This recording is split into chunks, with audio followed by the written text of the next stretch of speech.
What Eleanor Roosevelt remembered, looking back, was an unhappy little girl in a lost family in a vanished world. A child she never could have been, but was.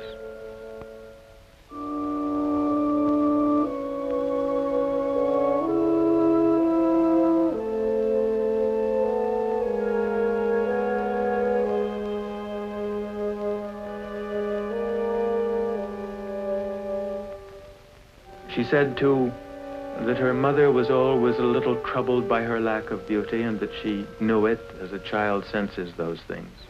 And that her pretty young aunts, her mother's sisters, told her so in so many words. One of the aunts was to say to me, "You are the ugly duckling of the family." It was an unknown thing for a hall girl not to be a belle at every party.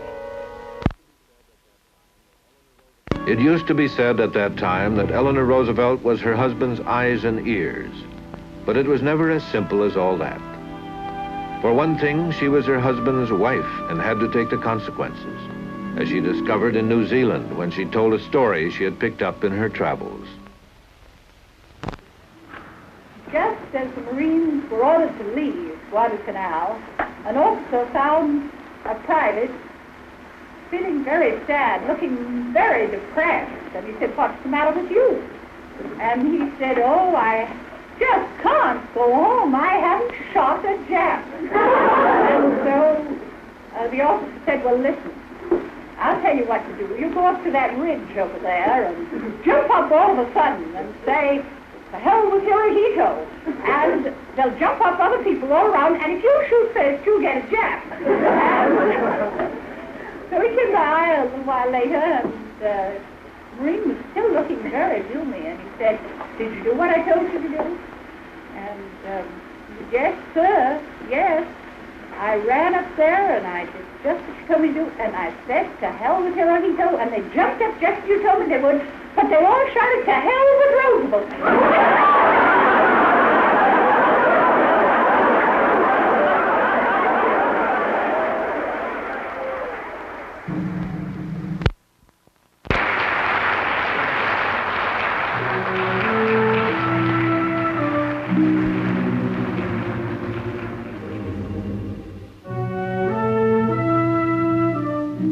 The figure that emerges in those last 4 years is a figure without likeness in our history.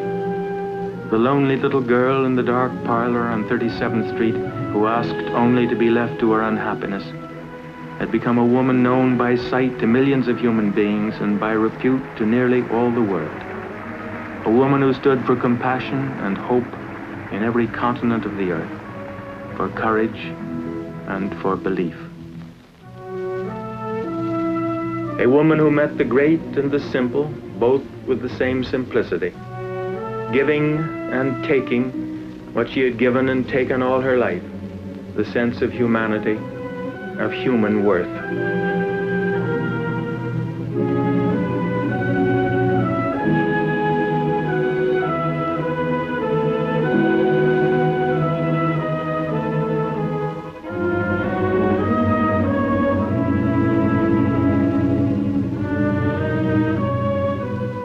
She was still plain, if that is or ever was the right word for her candid, selfless face.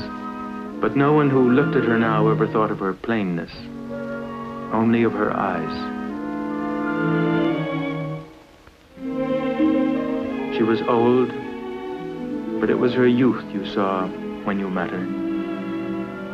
She was a great lady, as everyone kept saying over and over, the first lady of the world. But what the world found in her was a woman.